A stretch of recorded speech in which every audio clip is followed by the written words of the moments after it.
So good afternoon, everyone. At the last seminar of the semester, today we are having our own Surajit Kalita, who is a new postdoc here, working with Tomek on some research related to gravitational waves.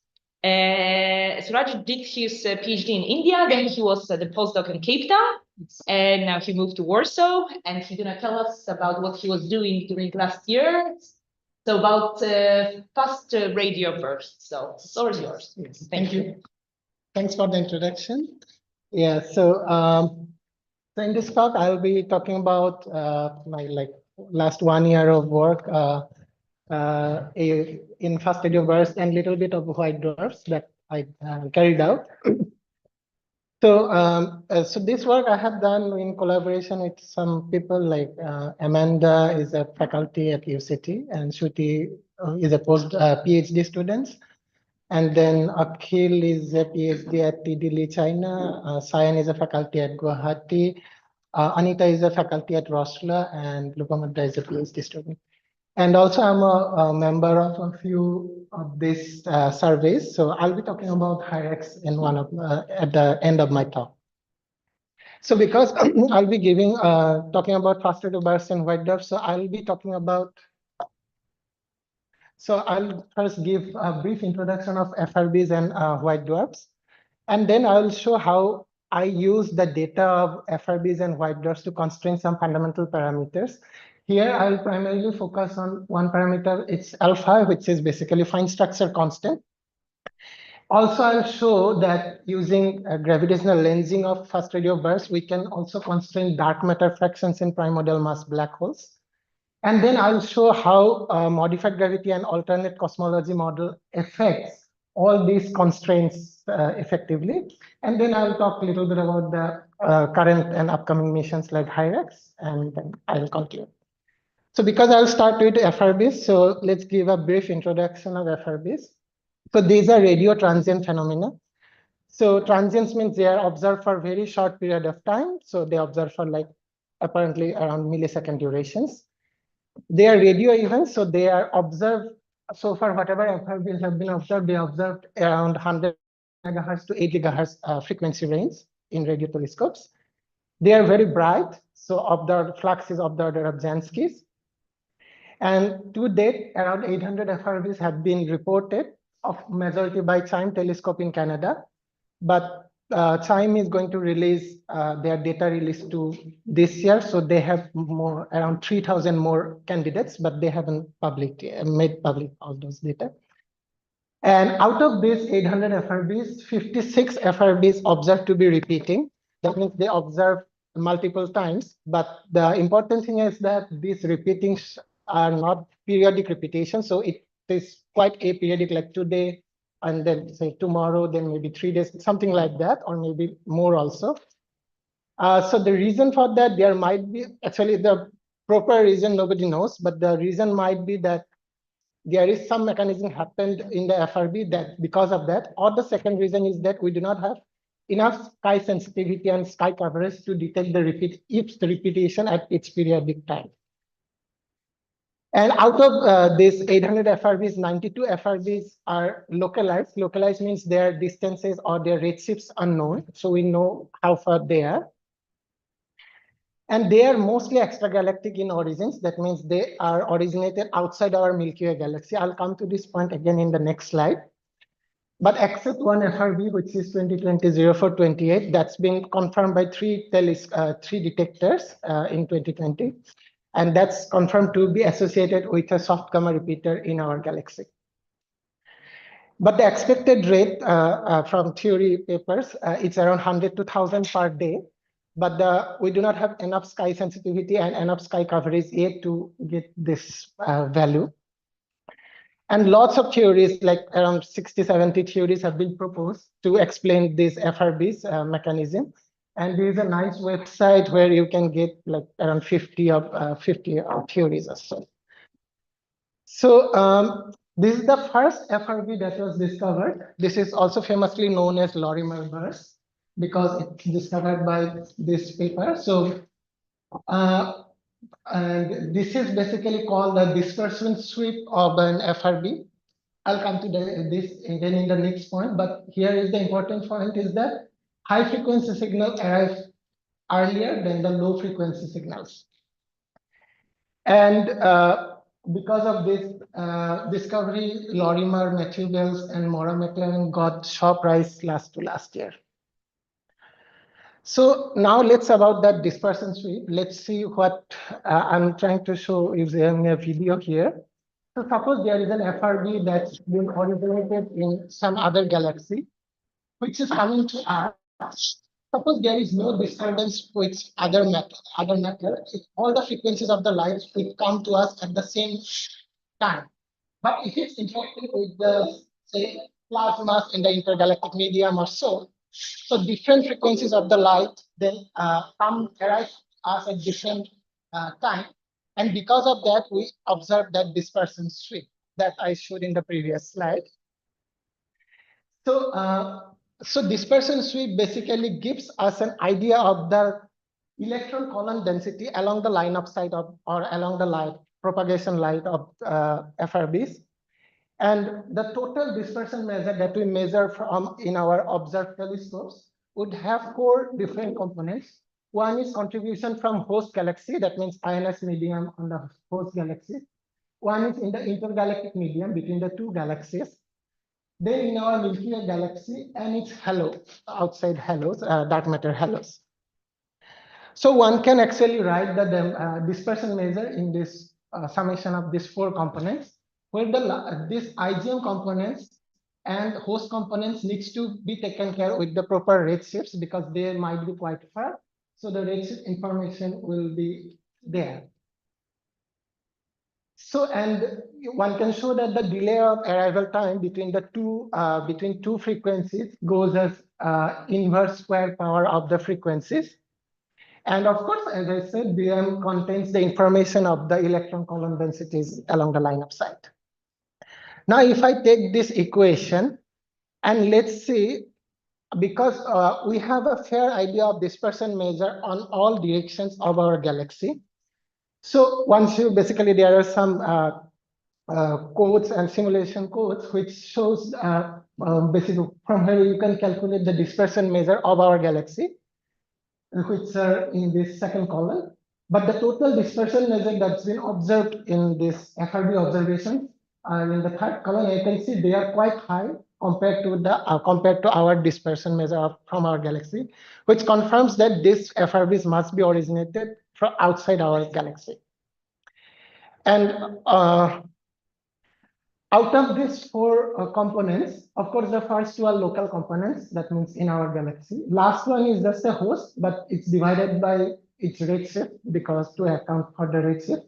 But this particular factor, because it has a long distance, it contains redshift, and also it contains all the cosmological information here, where basically this is the, once you write the column density, that integration I showed, and then you substitute a few components, one can get this, which basically did by Mackart, and it's also famously known as Mackart relation after this equation, where these are standard notation. H0 is the Hubble constant, Hz is the Hubble parameter, Z is the redshift, FIGM is the baryon matter fraction that will be presented in the IGM.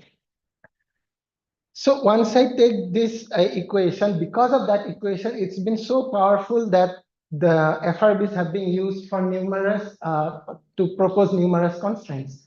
So for example, this paper showed photon mass constraint, where FRB gives constraint like here, whereas other observations, but of course, this is not the strongest constraint. There are some other constraints. Some other parameters like omega matter, omega baryon, etc. And recently we have done also proposed Hubble constant estimation with 64 FRBs. Some previous papers are there, but their error bars are quite large, so you cannot actually resolve the famously known as the Hubble tension.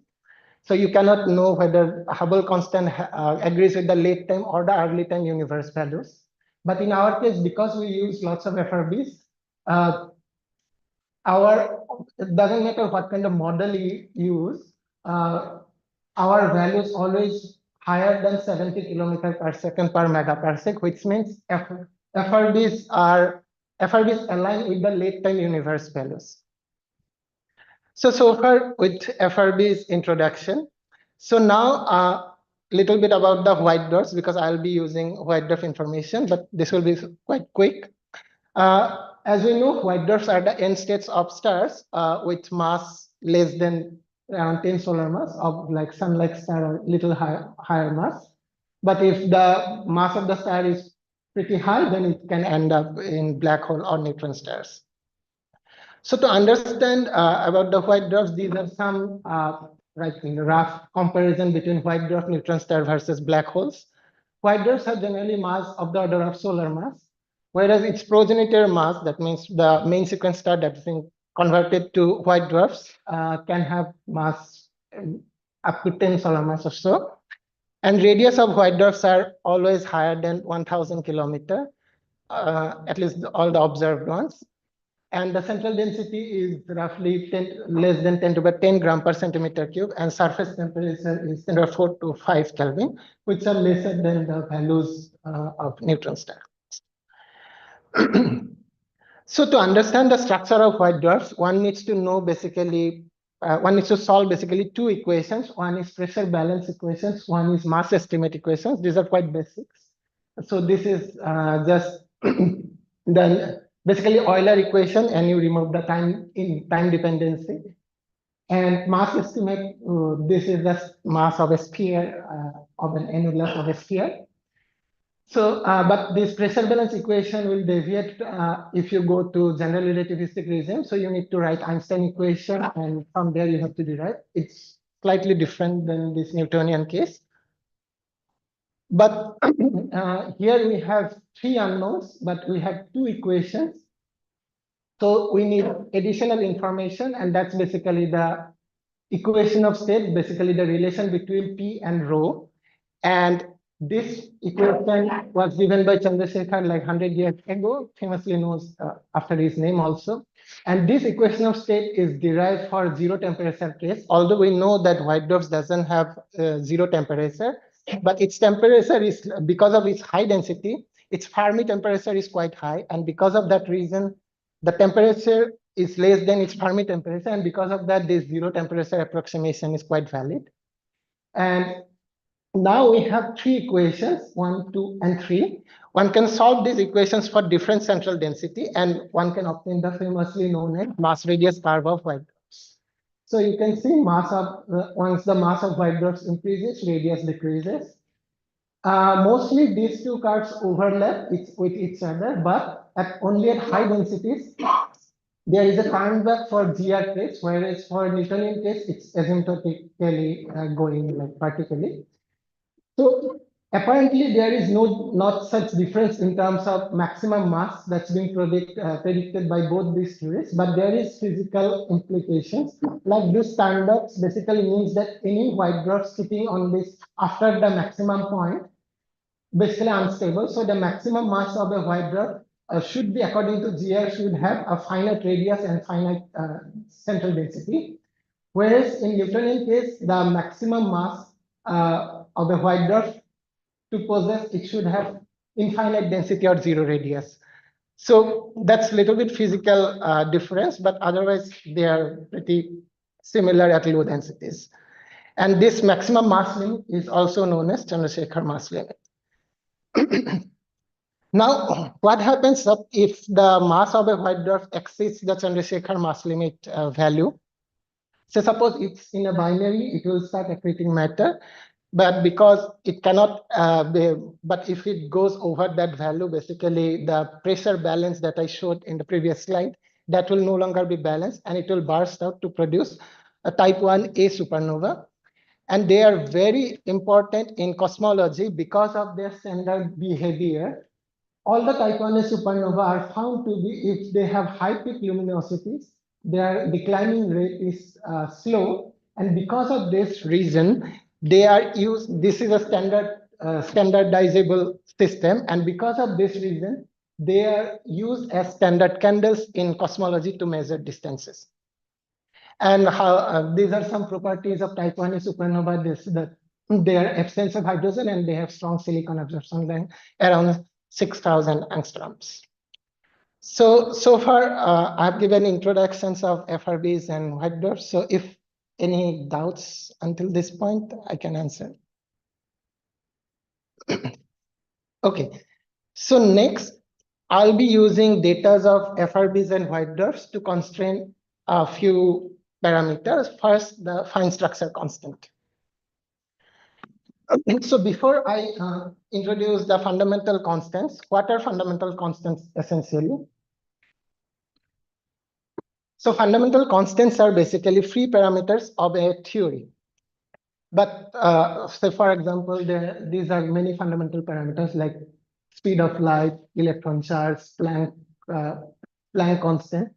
And of course, alpha and mu is the proton-to-electron mass ratio, and alpha is the fine structure constant. They are derived in the combination of these numbers. So, but their values, to know their values, it's not being predicted by theories, but one needs to do in experiments or from observations. And once we measure the values of any fundamental constant, it essentially means that we are testing this theory of that particular theory. And I'm not an expert of this point, but I saw that these changes of this value, although they are constants, but these constants might change if we introduce higher dimensional unification theories. So that's what I found. So if they are functions of higher dimensions, so once universe expands, so they are basically bound to change, all these fundamental parameters bound to change with respect to time. And because of that reason, I made this in bold, because I'll be using this as a conclusion of my work later stage, that coupling constants or these fundamental constants change with time. And of course, I'm using these parameters. There is an advantage that these are all dimensionless parameters, dimensionless constants. And testing these constants are better because then you don't have any confusion with the units. And in my case, I assume that Planck mass is fixed, but QCD scale can vary. That means basically I don't change H bar values and so in my theory. So this paper found that there is it's a phenomenological relations that the uncertainty in proton and electron mass are related to the uncertainties in the fine structure constant. So once you measure one of them, basically it's translated to others. And these are some experiments which basically gives the values of this R and S, which are some dimensionless parameters. So why these parameters are important, the alpha and mu? So basically, alpha is basically it's a fine structure constant, which basically governs the electrodynamic scale. So once you deviate from this, basically your constant standard model theory, if you get a different value of alpha and mu, basically it could signal that you might get you might need new physics and so. So that's why their values needs to be predicted or needs to be measured, basically. So I'll not go through detail in these things, but I want to talk about one point that I've seen in papers. People generally use alternatively bounds and constraints, but once I was reading, I found that they are a little bit different, because bounds are basically some numerical limit can be predicted by theory, but constraints are generally predicted from data and model and statistical analysis, etc. So just for an example, say for example, I have a plus b equals to c, all are positive numbers, for example. This means that a should be less than c, and this is a bound.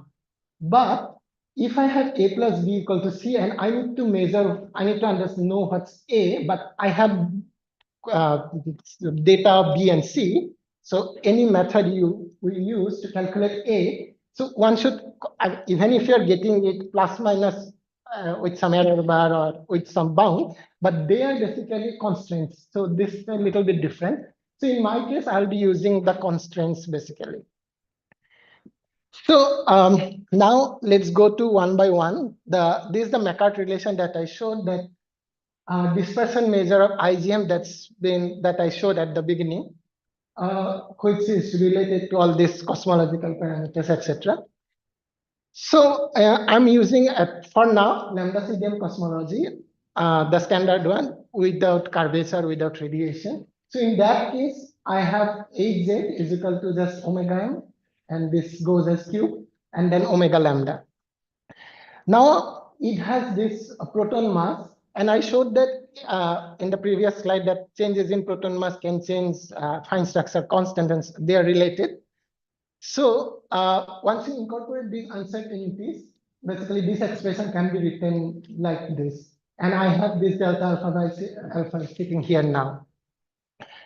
So in my case, although I showed now we have 92 FRBs, last year up to this, when I did this work, we had only 50 FRBs which are localized. So I used 50 localized FRBs. And this black curve is this Mechat relation curve. But this curve, although it's theoretical, we don't know the value of all the parameters. Some values are uncertain, and because of those uncertainties, this theoretical curve has also this uncertainty limits, like 1 sigma, 2 sigma limits. And these are the data points of the FRBs. And you can see I plot DM IGM, that means only one component, and I subtracted Milky Way, Halo, and the host.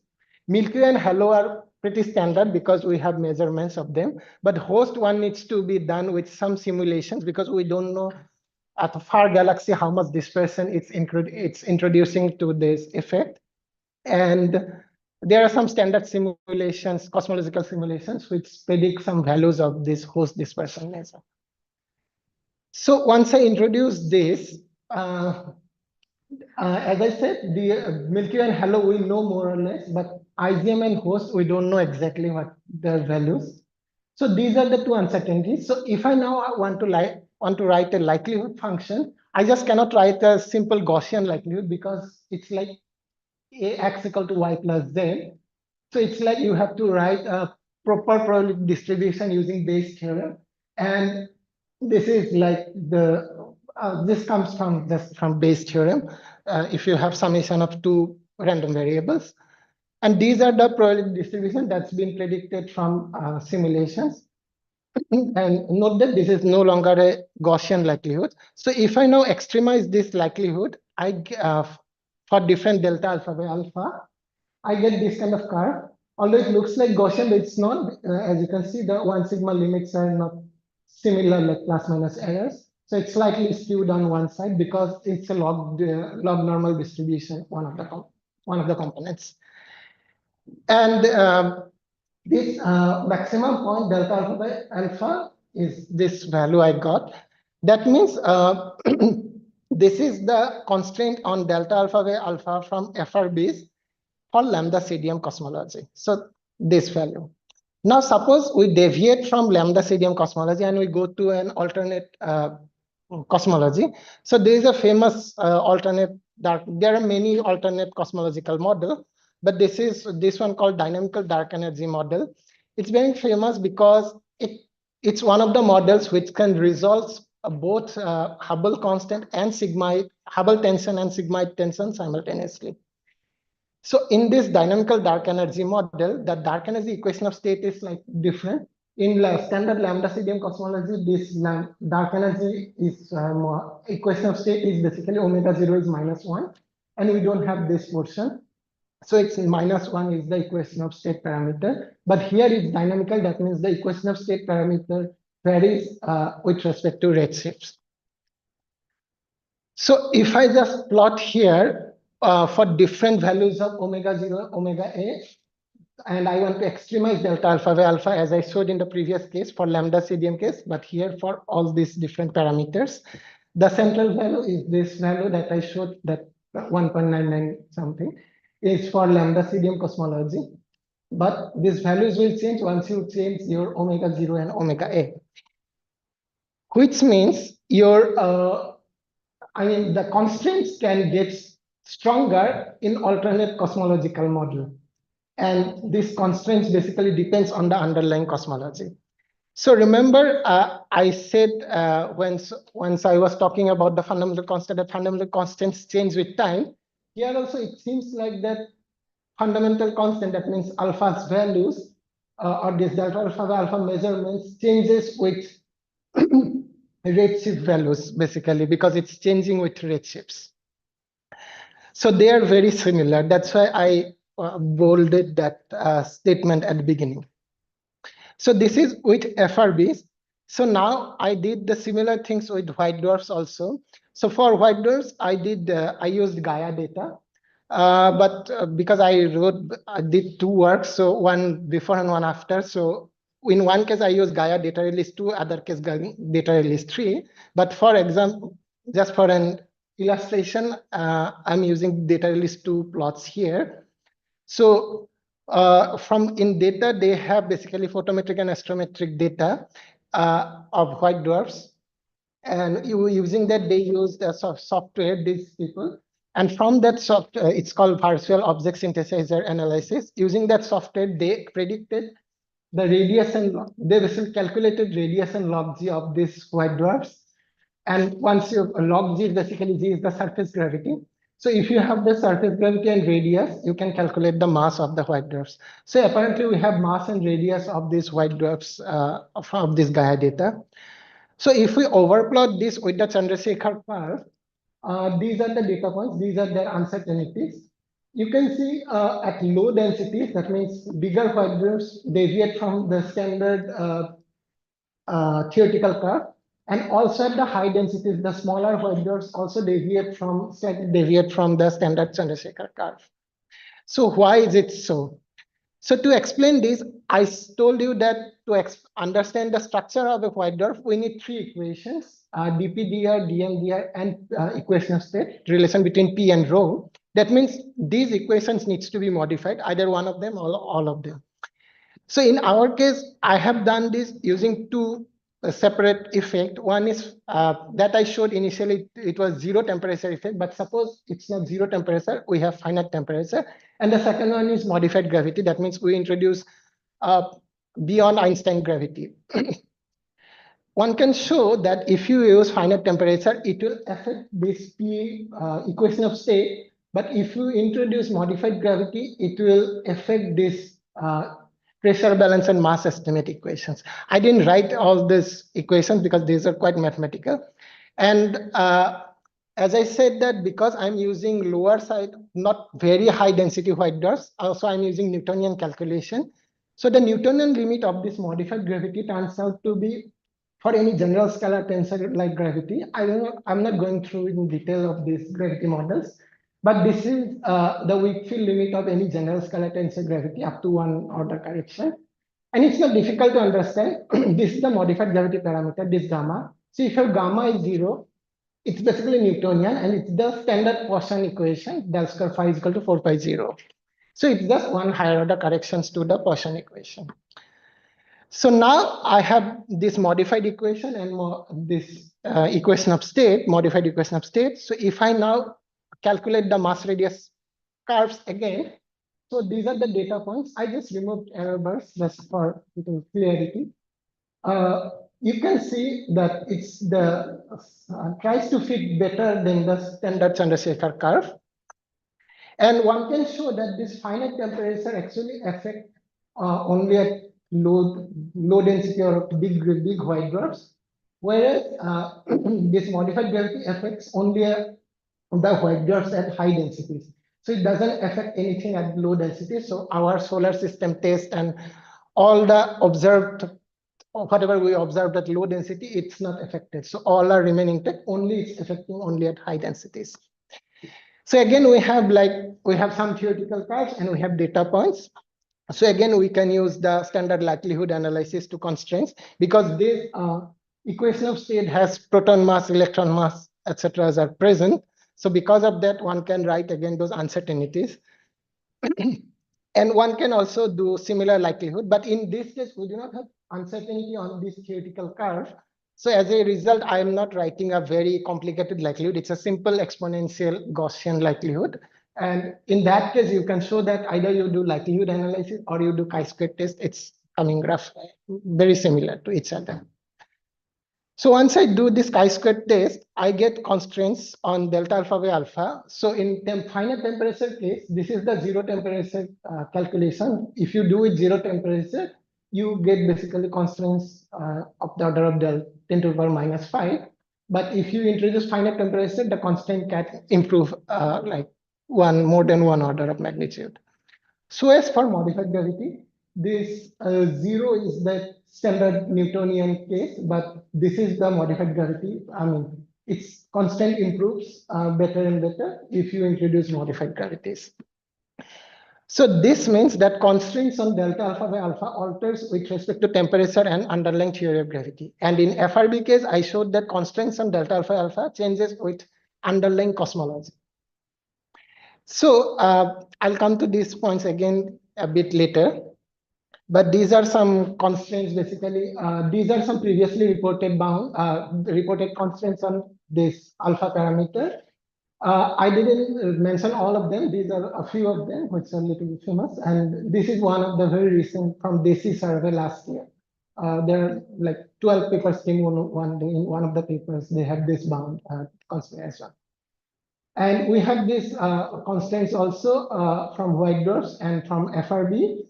And you can see they are very similar in the order of magnitude calculation, and they can be improved if you deviate from standard cosmology and standard theory of gravity.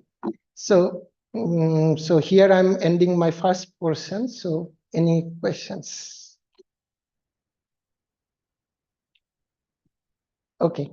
So, in the second portion, I'm going to show how FRBs can be used to constrain dark matter fractions in primordial mass black holes. So for this, we need to use gravitational lensing effect.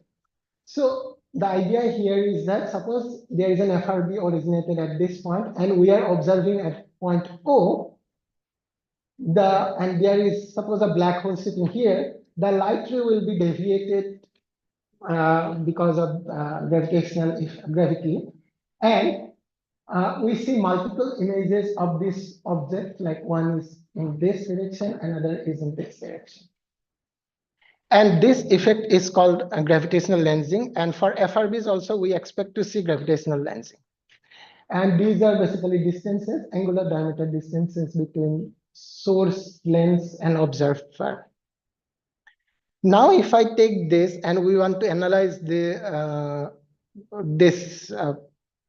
scenario, we need to consider a background metric here. One can introduce standard short shell metric, but I just introduce one more parameter, which looks like modified gravity, but it's actually very standard, also known as short shell de Sitter like metric. So I'm using this particular metric where psi is this modified gravity parameter. And one can calculate differential time delay from here. What does it mean? You can see these two light rays won't come to us at same amount of time. One will come earlier, one will come a little later. And one can calculate the difference between these two light rays, and this is called differential time delay, which is given by this formula, where y is basically related to this impact parameters, which is again related to something known as Einstein radius. So if I introduce this and plot the contour plot of this delta t parameter, we get this kind of plots. What does it mean? That this differential time delay decreases with the increasing value of psi. What does it mean? In standard gravity, if that both the difference of arrival of both the rays to us, if it's 1 second, in modified gravity, it will be less than 1 second. So the differential time delay decreases. So in my case, I used CHIME FRB data. CHIME is Canadian Hydrogen Intensity Mapping Experiment. So by the time I used, this many data were reported, so I'm using all of them. And as I showed, the dispersion measure has 4 components. And because these are not localized sources, most of them, so we don't know what's the redshifts of them. So we need to assume at least one of the components. And we assume that the host dispersion measure has around 100 parsec per centimeter cube, which is roughly similar to our Milky Way galaxies. So again, I'm using this Mackart relation, and to thereby I calculate the redshifts of these sources. So you can see why FRBs are important. FRB is the highest one that's been reported with maximum dispersion measure is around 3000 parsec per centimeter cube. And if the Milky Way and halo, we know like they are not that high value. If host doesn't have very high value, it should have a redshift of 3. That means FRBs are one of the very small astrophysical probe which can probe us basically cosmology at high redshifts. And although one can use this relation, but there is a simple form of this relation, like if we are using dm, basically the redshift can be written as dm igm by 1000 for low redshift. If you go very high, then only this curve deviates, but otherwise it's roughly a straight line. So now I'm using this data.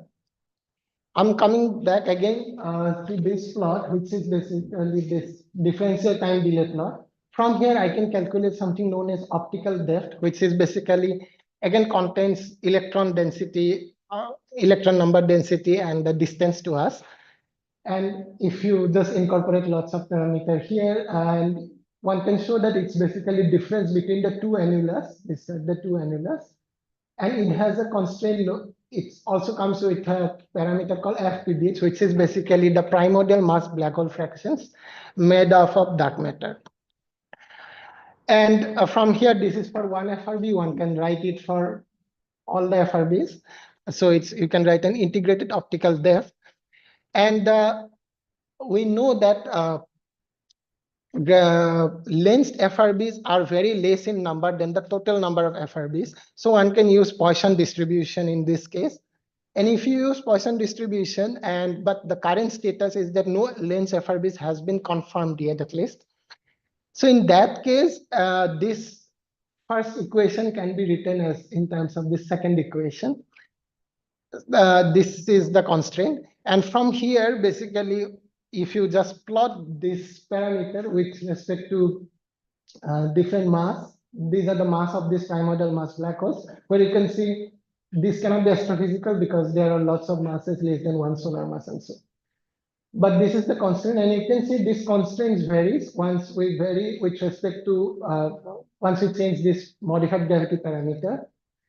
And this cutoff at left side and right side determines, basically right side determines you have two images. So how do we know that both the images are from a source? But basically you need to detect both the sources.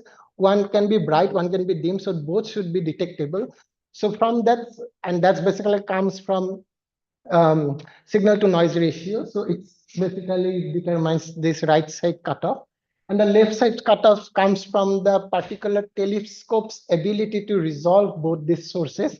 And in time, it's like 10 to the minus 9 seconds. So this too basically gives these cutoffs. Now, if I use this and compare with one previously reported result on this FRB lensing, but in that case, they didn't use modified gravity, they used plasma lensing. That means they put plasma at different distances from the observer. And you can show this curve looks slightly different because the statistics we use the simple Poisson statistics. They use a little bit different, but apparently they are very similar that at certain mass, you can see once psi increases, this constraint get loosened. So something similar once at certain mass, this constraint get loosened. And you can see there are different other experiments like Ogle, all this type 1 supernova, etc. And this constraints actually comes here. So it's pretty like gives better constraints in certain regions. So the summary of this portion is that FRB lensing helps in constraining this FPBH factor. And as I showed, modified gravity and this plasma are behaving exactly the same. So modified gravity mimics like a scattering screen in the path of the light ray. And these results can be improved once we get more FRBs, which I'm coming next. So this is one experiment that I've been involved in last 2 years, little more than 2 years. So this is called HYREX, which is basically hydrogen intensity and real-time analysis experiment. So the proposed dishes are 256 to 1024 dishes. 256 dishes are commissioned, other one is proposed. So they will have 6-meter diameter dishes, and they will operate at a redshift at a frequency range of 400 to 800 megahertz. So this is the logo of Hyrex, which is taken from this animal, which is also Hyrex. And this is the current status. Just last month, 2 dishes have been planted in this desert in South Africa. It's in Karoo Desert, but once it's completely like all the 256 or any of them are planted, it should come out to be this. But already it's taking lights and taking observations. And end of this year, we'll have 8 dishes and it will start observing like properly. And this is a prototype also placed near Johannesburg in South Africa, where initially they planned to have this net like dishes, but because of wobbling, they changed to these solid dishes, which have been planted here as solid dishes. So the science goal of this Hyrex is that, of course, this frequency range is 400 to 800 megahertz. So this will detect, of course, lots of pulsars and FRBs. But it has a bigger goal that it will do intensity mapping experiment of hydrogen 21 centimeter line from baryonic acoustic oscillation. So I'm not going through detail of this, but I can explain later if someone wants. Because of it will be operating at 400 to 800 megahertz.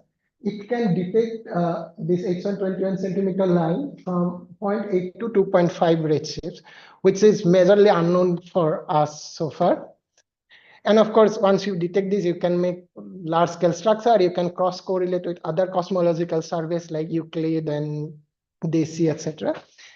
And it's very similar to CHIME telescope, whose data I've been using, but CHIME is in Canada in Northern Hemisphere, and this is in Southern Hemisphere. And the key point for this is that once we get 256 dishes, it's expected to detect at least on average 1 FRB every day, this Hyrex experiment. And this is the Hyrex range. It will detect, its range is, declination range is 0 degree to minus 60 degree, which will also like overlap with some CHIME portion, but with other like DC, KITS, MeerKAT, other telescopes range. And this is, we have predicted that number of FRBs that can be detected at different redshifts with respect to Hyrex. And of course, it's lesser than CHIME in terms of the number it will detect, but it will still detect a considerable number at Southern Hemisphere until the redshift around 2 or 3. Other things that I'm currently working on, like basically with FRB data, how we can use axion-like particle, basically some dark matter, if it has charge, can we put some constraint on this charge? Previously, Pulsar had using this, and we got this slightly better curve with FRB, but we are yet to confirm this result. And second thing, I'm currently using basically machine learning technique called artificial neural network, but this is also very preliminary. That's so bad looking curve. Like this is the McCarthy relation. With the data, I got this kind of curve, which is very bad. So I'm currently correcting this. So the conclusion of my talk is that I've shown that FRB and white dwarf data can constrain different fundamental parameters. And of course, localizing FRB, that means if we know the redshifts of these FRBs, it can improve our understanding of cosmology. And I showed that constraints depends on system temperature, underlying theory of gravity, and cosmology, all of them. And as a result, my most important point is that the system energy, that means the energy of the system, energy of the experiments or the observations, or where I'm doing these particular observations, is important. So like one shouldn't say that I'm getting better constraint than him. So it always depends what kind of data you are using and what redshifts or what temperature and what other background info in energy we are using.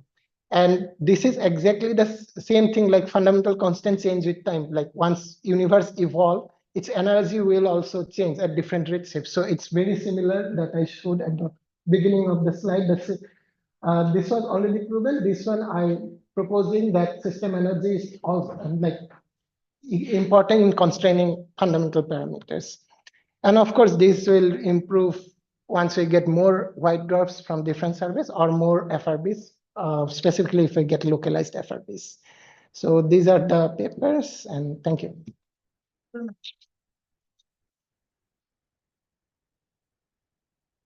Thank you. Do we have any questions? Comments? Tomek? My first question is about limits on primary black holes about matter. What's your distribution of lenses? Are they located in the host galaxy or in the nuclear or somewhere in The lenses. No, the lenses are all over the. See, in our case, I'm using modified one gravity. So it's the gravity which is affecting. So if we say short cell gravity, it's everywhere, right? Short cell outside of black hole, it's everywhere. So something similar. But in this case, they use this screening effect of this plasma. They put at different strings. Can be inside the Milky Way, can be outside Milky Way at different distance.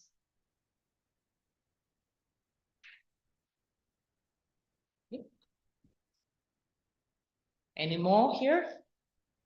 So I see there's one on Zoom from Łukasz. Hi. I hope you can hear me. Yes. Okay, good. First of all, very nice talk. And then I think the labels here on this figure, on the rightmost figure, ogle and arrows should be replaced, but that's okay. Yeah, that's right. I think. My question is if you can apply the same technique for FRB lensing to GRBs. I think there's more GRBs than FRBs, and they also go to very far, right? And actually, I found that there is one candidate for lens GRB. Can you comment on this? Yes, if you have like in our case, we have a dispersion measure relation. For GRB, do you have any observed versus redshift relations? Then of course we can do this. Like, like here, dispersion measure changes with redshift. Like DM is a function of redshift. So if we have some observable parameters in case of GRB with respect to redshifts, then we should be able to do this. Okay, thank you. Yes, not writing pictures, so it's not dated. Yeah, I know, but it's 2022. I don't know if they took it. It's not my game. You can look up my location of the observatory. Okay. Yeah, it was a very recent paper, but led by Przemek that gives these limits. So what would we need from the point of view of observations to detect more lensed FRBs? So lensed FRBs, first of all, actually, you need basically so one telescope that's being building in Taiwan called BARS telescope, Bustling Universe something telescope. So they say that out of 1,000 FRBs, one FRB should be lensed on average. So 1 out of 1,000 FRBs should be lensed in terms of. So recently, one Australian group, they published a paper. They showed that there are 2 FRBs which have very similar morphology in terms of, say, all the morphologies, but they are little bit far apart. That's why they couldn't say whether they are lensed or not. That's the main problem. But otherwise, they are very similar in morphology. They are initially thinking they might be the first lens FRB they've been detected, but still, it's not confirmed. So you need basically more FRBs, so that's the only way. And the problem is you have 2 different, you'll see the image at 2 different time, right? There will be time difference. So if your telescope is not active on that direction at that time, you detect one of them, you miss the second one. So that's another problem. Makes sense. Thank you. I don't see. Oh, Martin, do you have any? No, I was wondering about repeating FRB, but I think it's no problem because you have some quite good signature of your dispersion measurements. Yeah, okay. It is so easy to be confirmed that you have lensed FRB. Yes. I don't know how exactly. In terms of, you can just say with probability, like whether if you see 2 of them, whether they're actually copies of single burst or copies of 2 bursts. So you have to say always with probability. So I don't know how much it's the cutoff, say 0.9 or something maybe. So Let's thank Okay. Surajit. Thank Thank you. you. Okay, so that was the last talk of the semester. We see each other here in 4 weeks, and we have a talk about dark matter given by Ania Durkalec from NCBJ. And I would like Michał, and if there is Joachim, I can see, and Max, I don't see as well, to stay for a moment, okay? After the seminar. Thank you very much. Okay. Thank Thank you. you.